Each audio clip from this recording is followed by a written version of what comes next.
Hey everybody, how's it going? Back here from a Week 8 preview for the college football season. Starting off with an SEC matchup with Auburn and LSU. The keys for Auburn in this game are going to be they're going to have to dominate the run game. They have a great running back and really good running backs behind Michael Dyer. They're averaging 197 yards on the ground rushing, but I think for them to have any shot at winning this game, I think they're going to have to run over 200, 250 yards, at least 250 yards, and maybe even over, just to have a shot at this game. So if they can run the ball really dominate the run game, they should have a shot at this game.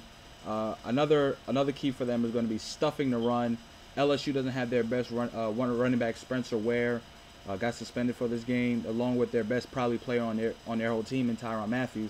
But stuffing the run early and often, stuffing the run early and making Jared Lee or Jordan Jefferson beat you through the air is going to be the way a lot of teams are going to have to try to stop this team, because they can really pound you into the ground with their running game. So maybe not having their best running back there is going to help out a lot. But let's see if they can stuff the run and make Jared Lee or Jordan Jefferson beat them through the air.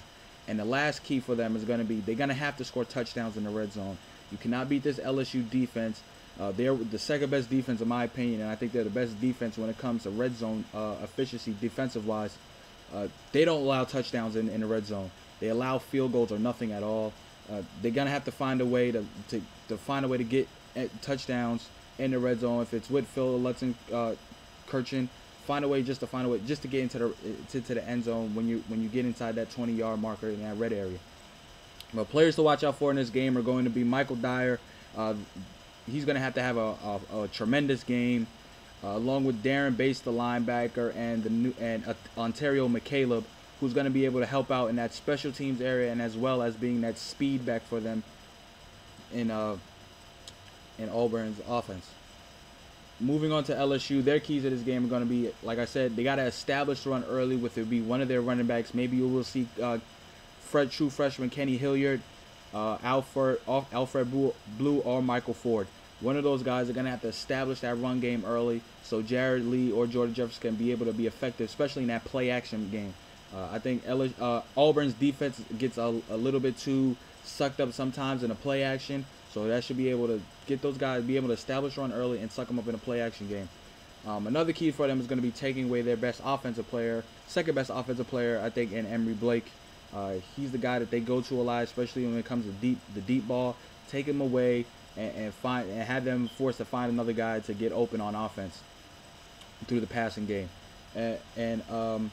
But for the players to watch out for in this game for LSU, it's going to be Morris Claiborne, the cornerback for the team, and also wide receivers Russell Shepard and Ruben Randall, who should have a great day against this secondary, who is really haven't shown me anything yet. But maybe this is the year. But I think Russell Shepard and Ruben Randall should be able to have big games against this secondary. The key to this game is going to be dominating the line of scrimmage. Like any SEC team game, dominating that line of scrimmage is going to be key for either way to win a football game. I'm taking LSU in this game. They're just too much better. Defensively, they're going to have a great game, and I think offensively, even though they lost their running back, they'll still be able to run the football. Moving on to a big rivalry game, USC Notre Dame.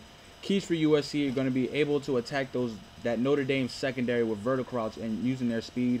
Notre Dame doesn't have the most athletic DBs at all, and they're really not athletic compared to the wide receivers and running backs that are going to be on USC. So being able to attack them deep is going to be a key for them. Getting pressure on Tommy Reese. He likes to hold the ball a lot, waiting for Malcolm Floyd to get open. So or Taylor Eifert.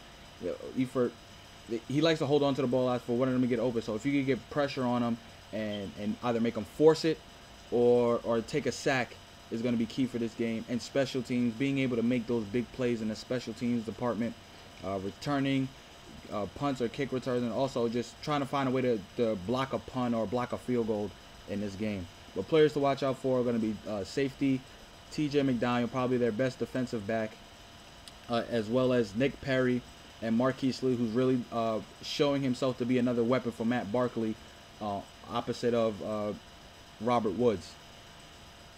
Keys for Notre Dame in this game are going to be running the ball effectively with Jonas Gray and Sierra Wood. USC's been really stout on the run game this year, so being able to run the football will really help out a lot for this team. I think Notre Dame's offensive line is really going to be able to dominate, in my opinion, in this game, especially with run blocking. Having another playmaker besides Malcolm Floyd on the outside, Michael Floyd on the outside. Having another playmaker out there, either be Jones or Riddick, finding just another playmaker just to take the attention off of him, and creating turnovers. Finding a way. Matt Barkley's been up and down all season. Is this the game where he turns the ball over a lot or force a fumble? Just find a way to create turnovers for this team, man, because this is going to be a really high offensive scoring game, in my opinion. Players to watch out for in this game are going to be Michael Floyd, the tight end Taylor Eifert, who's really becoming the favorite weapon, a favorite target for Reese to throw to, and safety Harrison Smith should be help out a lot. One big key in this game is going to be the red zone offense. Last year, it was a lot of field goals being kicked in the red zone. This year, I think whatever team could be able to score the most touchdowns or just be more effective in the red zone offensively should be able to win this game. I'm picking Notre Dame in this game. USC might have the better talent, but I think Notre Dame just has that experience and is way older than USC. So I'm picking Notre Dame in this game. It's going to be a very close game, very exciting game. Moving on to the Big Ten game of the week, you have Wisconsin and Michigan State. The keys for Wisconsin is going to be Russell Wilson. This is going to be his game to probably take over and just put another stamp on his Heisman campaign. This is going to be the best defense I think he's faced all season long. With all due respect to Nebraska, they really wasn't the defense that I expected to see them.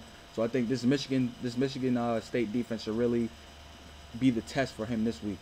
Another key is how good really is this defense. I know they're third in the NCAA in defensive scoring, giving up 9.7 yards a game, 9.7 points a game, but they really haven't played anybody that can challenge them offensively, and I think this is the first team in Michigan State that can challenge them. So players to watch out for, and for Wisconsin, are going to be Chris Borland, the linebacker, Nick Toon, the wide receiver, and probably Monty Ball, who's been the best player on this team. Monty Ball is having probably one of the best seasons a running back has ever had. He's 6 yards per carry, over 600 yards rushing, and 16 touchdowns. And he's one of those guys that, even though Russell Wilson is the impact player of this team, he's the guy, I think, in my opinion, who should be up on the Heisman list. But moving on to keys for Michigan State, that offense has to start off early like last week. They got to get points early. This offense is really explosive. They're probably the second best offense in this league, but they got to find a way to get explosiveness out of here. They have too many star players right there that they can't build an offense. They can't build can't get it be explosive. Another key for them is going to be pressuring Russell Wilson. You're losing William Golson, probably your best pass rusher, to suspension for last week's game. So how are they going to find a way to be able to create that pressure even more? Players to watch out for is going to be Jarrell Worthy. Will he be able to push the pocket in this game? Quarterback Kirk Cousins and wide receiver, probably the most explosive wide receiver in the whole Big Ten, and B.J. Cunningham. The one big key is going to be the rush defense for either team. Both teams bring two great running backs with Bell and Baker on Michigan State, and Monty Ball and James White on Wisconsin. So whichever rush defense can shut the other rush offense down is going to be big key. So whoever gives up the least amount of yards rushing, I think, will win this game. I'll go back and forth in this game. I think Russell Wilson will have a great game, but maybe I just have a feeling in my gut. I'm picking Michigan State in this game at home. I think Wisconsin's defense shows why they're really not as good as advertised with the numbers, and I'm taking Michigan State in this game. Last game on the docket is going to be Washington and Stanford. Keys for Washington in this game is keep Stanford's defense off balance with the mixture of running and play action pass. Keith Price has been having a great year so far. They have weapons when it comes to Devin Aguilar, Jermaine Kearse, Austin Seferian-Jenkins. They have really great talent out there, especially his explosive talent, and just finding a way just to keep Stanford's defense guessing. Another key is for them is going to be get pressure on Luck. Try to find a way to ruin his timing, and just find a way to just stay on the court. And another key is going to find a way to stay on schedule with your play calling. You don't want to be in second and third and longs. You want to be in convertible situations on third down, like 3rd and 2, 3rd and 3, 3rd and 1. Find those ways where you can run the football or play action pass. You can do whatever you want instead of being in 3rd and long situations. Players to watch out for in this game is going to be the running back Chris Polk, who's probably one of the best most underrated running backs in the whole country. True freshman Austin Safarian Jenkins with their best linebacker out in Shane Scove. He should be able to make some plays though in the middle of the field. He can stretch the defense a little bit for them, and Court Denson, the linebacker, should really help out in the run game. Keys for Stanford in this game are going to be: can you find a consistent playmaker outside of on the outside? Kobe Freeler has been their best playmaker for when it comes to receiving wise. The tight end, he's Andrew Luck's favorite target, so we got to find somebody else to just help out on the outside and be consistent. Putting off, like I said before, another key is going to be putting the Huskies offense in second and third and long situations, finding a way for them to put the ball in Keith Price's hands and throwing the ball deep or get him in uncomfortable down the distance situations. But players to watch out for in this game are going to be Andrew Luck, Stephen Taylor, the running back, and Delano Howell, the safety for this team. The one big key in this game is going to be turnovers. These are two explosive offenses. Even though Washington's defense is not as good as Stanford's, if they can find a way to create turnovers against Andrew Luck, I think they have a real decent, solid shot winning this game because they have so much offensive power with Price and Curse and all those guys that I mentioned from before. But I'm gonna pick Stanford in this game just due to the fact that their defense is a little bit better.